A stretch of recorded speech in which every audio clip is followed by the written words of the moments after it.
बढ़ रहा है, मैं पूछना चाहता हूँ, क्योंकि आप कह देंगे ये राजनीति हो रही है यहाँ पे। चलिए मान लेते हैं पेपर लीक उद्योग को बंद करने के लिए राजनीति हो रही है, तो सही काम के लिए हो रही है या गलत काम के लिए हो रही है? आज अस्पतालों की हालत ये है, आप में से कितने लोग इस बात को रिलेट करेंगे कि जब आपके घर में कोई बड़ी समस्या आ जाए तो फाइनल ये कह दिया जाता है कि अब इसको दिल्ली रेफर करो, एम्स कह दिया जाता है ना। क्या हम आजादी के 75 साल बाद जिसको अमृतकाल कहा जा रहा है उसमें एक हॉस्पिटल ही बना पाए ऐसा कि अब एम्स दिल्ली चले जाइए? दिल्ली एम्स की हालत पता है आपको क्या है? सुबह 3 बजे से लाइन लगती है और ये क्या कह रहे हैं? ये कह रहे हैं कि 2047 में भारत विकसित हो जाए। तभी तो नंबर आने से पहले काम खत्म। आप लोग कितने लोग नेहरू बिहार में रहते होंगे? कोई रहता है? गांधी बिहार में रहते हैं? आप मुझे बताइए, अगर उसकी किसी बिल्डिंग में आग लग जाए तो बचना मुश्किल है? कोई नहीं बचे।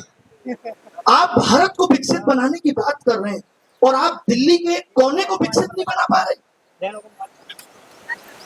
अगर मुझे यहाँ से चंडीगढ़ जाना है और उस रास्ते में पानीपत आ ही नहीं रहा, इसका मतलब है कि मैंने गलत रास्ता पकड़ा। ये विकसित भारत का रास्ता हो ही नहीं सकता। आज से 15 साल पहले धनिये में एक महक आती थी, अदरक में एक महक आती थी, आज वो महक खत्म हो गई, आज नहीं आती।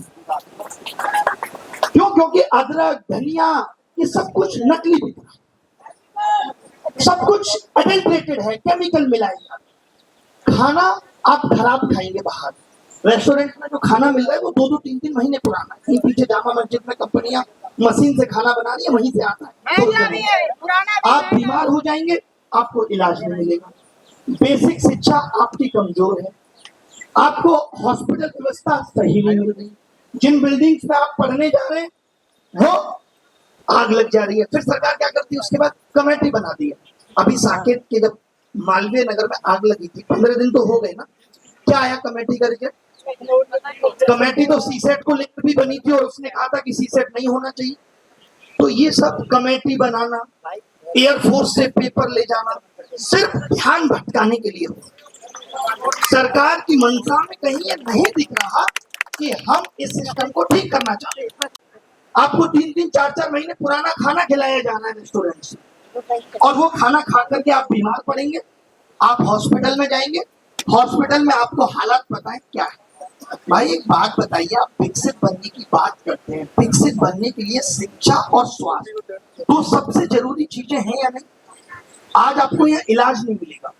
पिछले 3 महीने की खबरें सुनाऊं तो आप कहेंगे कि एमपी में HIV का बिलट चढ़ा दिया गया लोगों पर। ये भारत की स्वास्थ्य व्यवस्था की हालत है।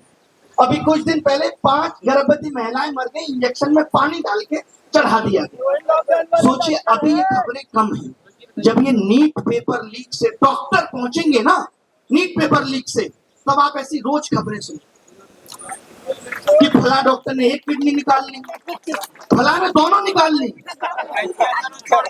तो ये हम जो देख पा रहे हैं, मैं यहाँ आया भी इसीलिए हूँ, ये बताने की जिस पेपर लीक को हम बहुत छोटा समझ रहे हैं कि क्या कहा जाएगा, नीट में 22-23 लाख लोगों के साथ गलत हुआ, लेकिन इस सिस्टम से अगर नकली डॉक्टर पैदा होंगे, इस सिस्टम से नकली इंजीनियर, ये खबरें हमारे आपके सामने आ रही है लगातार कि पुल गिर गया तो किसी नकली इंजीनियर नहीं बनाया होगा। सही बात। अब नकली पुलिस आएंगी, क्योंकि SSC के एग्जाम में धरने से चीटिंग हो रही, तो नकली पुलिस भी आएंगी। क्या ये नेशनल सिक्योरिटी पे खतरा नहीं है सर? आज इन्होंने कहा कि इतनी बड़ी भीड़ में पुलिस ठीक से व्यवस्था नहीं कर पा रही। क्यों? क्योंकि हमने पुलिस व्यवस्था को कमजोर बना रखा, हमने ध्यान नहीं रखा अपने देश की पुलिस का। ये किसकी जिम्मेदारी थी? ध्यान रखना, किसकी जिम्मेदारी थी कि यहाँ पे इतने लोगों के बीच में बड़ा पुलिस फोर्स हो और वो सब आपका ध्यान रखे? किसकी जिम्मेदारी थी? ये इस देश की सरकार की जिम्मेदारी थी। लेकिन सरकार किस पे चली गई? आउटसोर्सिंग पे। 4 साल के लिए आपको आर्मी में सेवा देंगे का मौका मिलेगा। अग्निवीर आपने सुना होगा। जी सर। आपको रोजगार मेले का सच पता है क्या है? रोजगार मेले में रिपीटेडली सेम लोगों को, ऐसे में तमाम प्रूफ अभी आकर के यूट्यूब पे दिखाऊंगा, अभी सेम लोगों को जिसको पिछले साल मिला था वो जो पत्र देते हैं प्रधानमंत्री जी, सेम आदमी को इस साल भी मिला है। क्या दिखता है? रोजगार मेले में इतने लोगों को तो रोजगार दिया जा रहा है।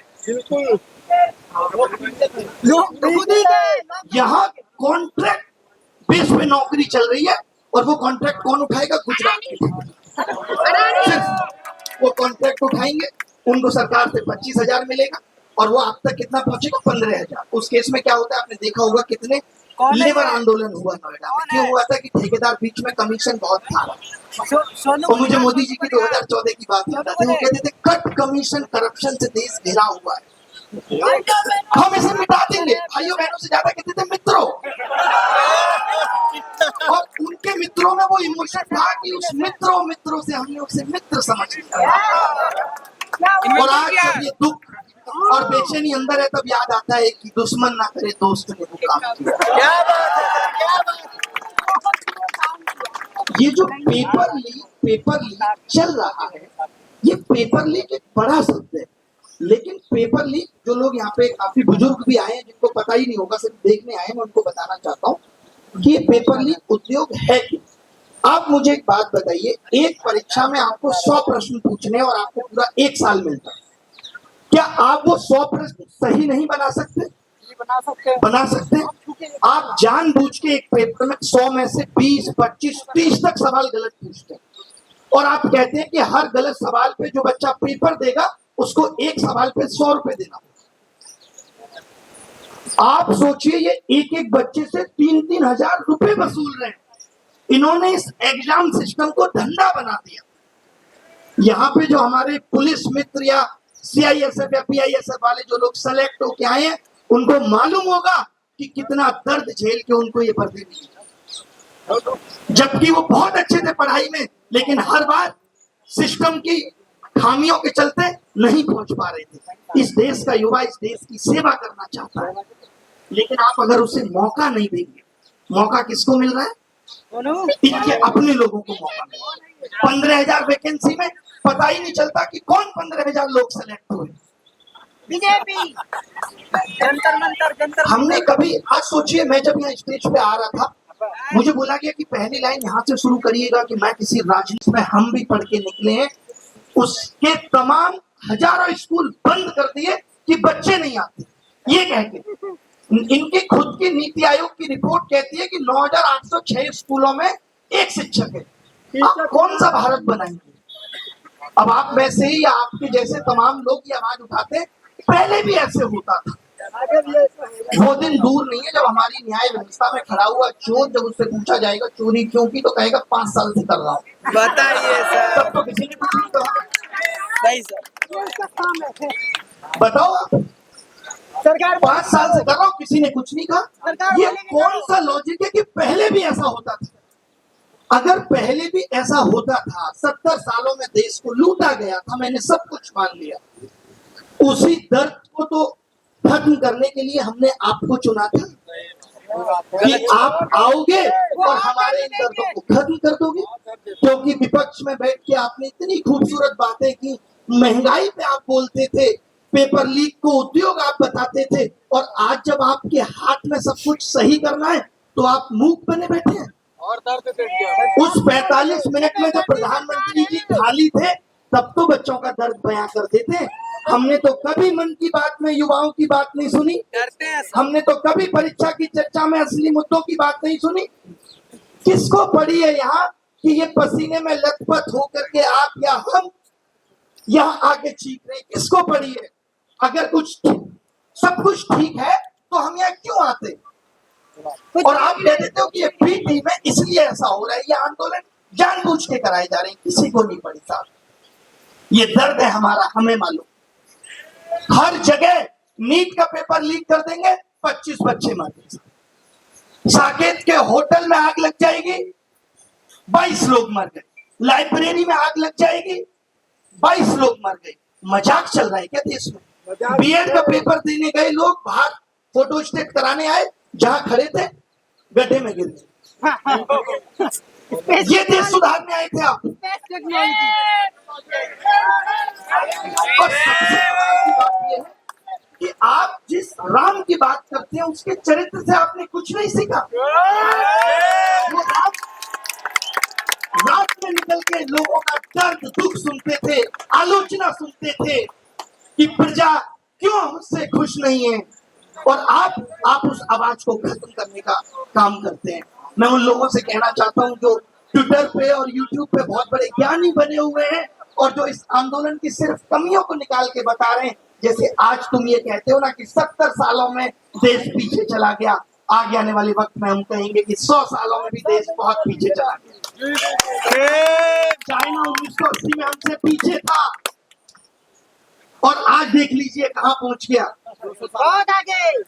मैं ये कहता हूं कि 2014 से पहले कोई विश्वगुरु नहीं बोलता था अपने आप। 2014 से पहले कोई नहीं कहता था कि 2047 में विकसित भारत बनाना है। ये सब तो सपने आपने हमें दिखाए, और अब आप कह रहे हैं उससे पहले ऐसा होता था इसलिए आप भी ऐसा करोगे। क्यों भाई? ये देश किसी के बाप की बपोती नहीं हम सबका है। हम सबका। कल आपने सुना होगा कि एक सीएम है एमपी के मोहन यादव जी, उनकी संपत्ति कई गुना हो गई। भाई पेड़ लगाए संपत्ति। सोचिए इस देश में इतनी सब चीजें हमारी आंखों के सामने हो रही हैं कि अधिकारी जमीन खरीदते हैं, वो जमीन रातों रात 3200 करोड़ की हो जाती है। अब बताइए जो बैठे लोग सत्ता में उनको तो सब कुछ पता है, अगर वो इस तरीके से देश कब जाएंगे तो हमारे आपके लिए बचेगा क्या? हमारे आपके आने वाली पीढ़ी के लिए बचेगा क्या? कुछ नहीं बचेगा सर। यहाँ तो अमीर और अमीर होता जा रहा है। अंबानी सब अडानी कुछ दो आदमी ले लेंगे, अडानी और अडानी, अंबानी। अंबानी। हमारे आपके लिए कुछ नहीं बचेगा। कुछ नहीं बचेगा। और उसके बाद अगर आप आवाज उठाएंगे, आप अगर आवाज उठाएंगे तो आपकी आवाज को दबाने के लिए डिफेमेशन किए जाएंगे। अंजना पिछले एक हफ्ते में मेरे ऊपर 2 डिफेमेशन केस हुए। मैंने खाली इतना बताया था कि फ्रोजन